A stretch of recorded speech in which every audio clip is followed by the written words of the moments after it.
Hello and welcome to Local Edition. I'm Leslie Layton. Alzheimer's patients deserve great care, but what about the caregivers? There are a lot of resources out there, and we're going to discuss this now with Dr. Cheryl Alvarez. She is with the Alzheimer's Family Services, and welcome. Thank you. Thank you for having me. Alzheimer's Family Services, what kind of services do you offer? Alzheimer's Family Services Center is an adult day health care. We're a nonprofit facility and we are an affiliate of Hoag Neurosciences Institute. So we provide adult day health care and we are dementia specific. So all of the patients that we serve have Alzheimer's disease or another type of dementia, and we're a facility providing daycare specialized in that. It is a fantastic resource. It might not be an alternative that people have considered who are dealing with this in their family. It's an incredible burden to be. It's a blessing and a burden, but it's a lot for a caregiver. So how does this fit into the life of someone who's caring for someone with Alzheimer's?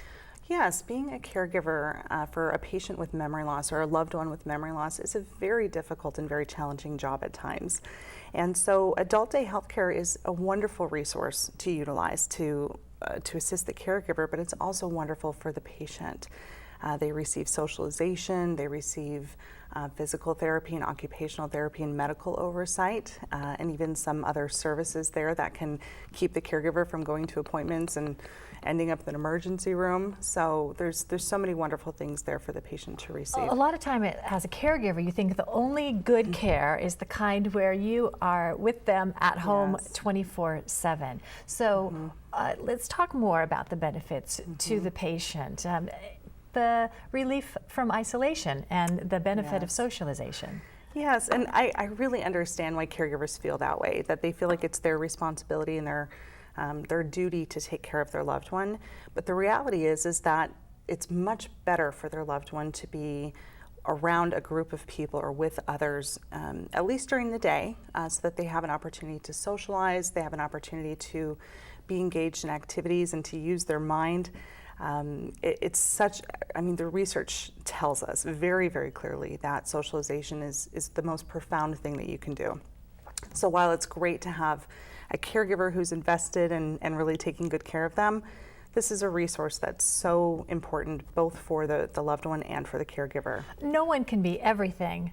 Absolutely. To one person. I mean, that's why we need 20 different kinds of friends. Right. But the caregiver also needs a break, right? So they need a day off where they can do the things that they need to do to take good care of themselves. And adult day healthcare is really great for that because it allows the caregiver to do the things like, it could be the simple things like grocery shopping, having lunch with a friend. Maybe it's taking care of their own medical appointments, which sometimes get neglected, right?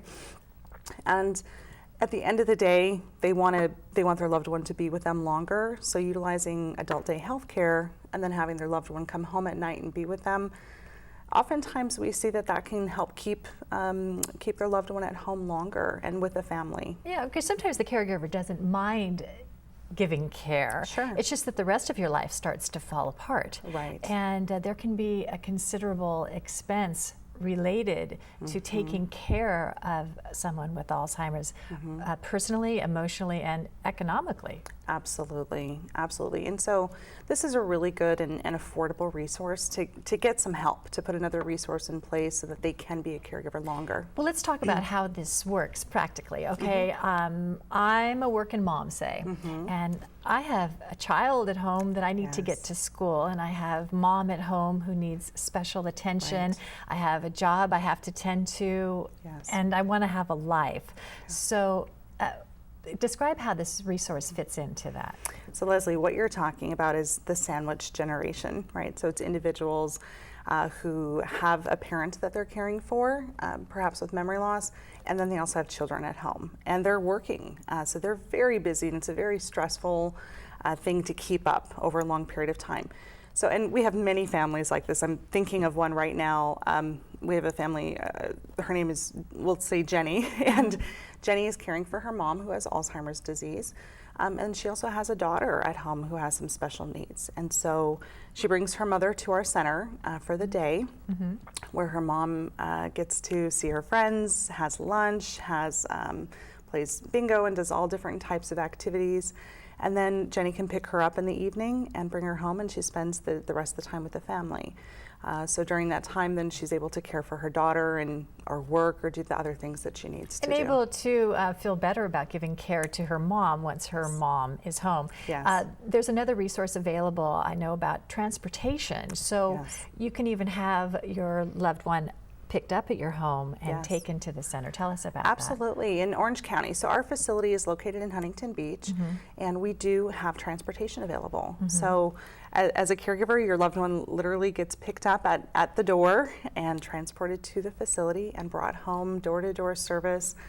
It's just a fabulous service that makes it easier for the caregiver to have them go off and spend their day and have a sense of purpose and meaning. and an incredible relief. Yes. You touched on this before. You said that sometimes we care more for the people we're caring Yes. for than we do for ourselves. That kind of gets left in the Right. background. Tell us about the statistics as far as the health of the caregiver. Caregivers will be better caregivers if they take care of themselves, right? That's common sense, right? And so if you use other resources to help you and you get a break and you have respite, you're going to be a better caregiver. There's a lot of research out there that tells us how caregivers who are caring specifically for someone with memory loss, their health is flailing oftentimes because they stop taking care of themselves, and many caregivers will actually pass away before the person they're taking care of. So it's really critical for caregivers to use some resources and to realize not one person can do it all. It's really difficult for the caregiver who's entrenched in that giving care to realize that maybe what they're doing is not the best thing for the person with Alzheimer's, and to frame it in that perspective that what's best for mom, Right. not what do I think is best for mom. Absolutely. I spent actually a lot of time helping caregivers understand this, that while their intentions are great and they want to be the best caregivers they can for their loved one, the best thing for their loved one actually is to be in a social environment and to be with others and to have that stimulation that ultimately is going to keep their skills and their thinking clear longer. It is interesting to watch people with Alzheimer's in a social situation. They seem to ride, float with the current and enjoy, and they're able to interact because it's easier to be a part of it than to initiate being a part of it, making something happen. Absolutely. So first, starting with being in a really secure place, right? So they're in a very safe place with lots of staff members who are specifically trained in working with patients with Alzheimer's disease or another dementia, who know how to engage them and have them interact. And then to receive things that they may not get at home, like music and games and puzzles and entertainment. All of those things just are critical. Yeah, just to get out. And I hope this touches a lot of people who have not considered this as a resource. Yes. And also to mention for you that you're always looking for people to serve on the board and to be a part of this, to keep this effort moving forward. Absolutely. So we are a nonprofit. We have a wonderful board of directors. We are looking for some new additional members, and so anyone who's interested in devoting their time and their talents to a wonderful cause that really enhances the life and the quality of life of patients and families, we'd love to hear from them. People who may have experienced this that realize what a great resource it is, who Yes. want to give back Absolutely. at a certain time. Well, thank you very much for being here today. Thank you for joining us. I'm Leslie Layton.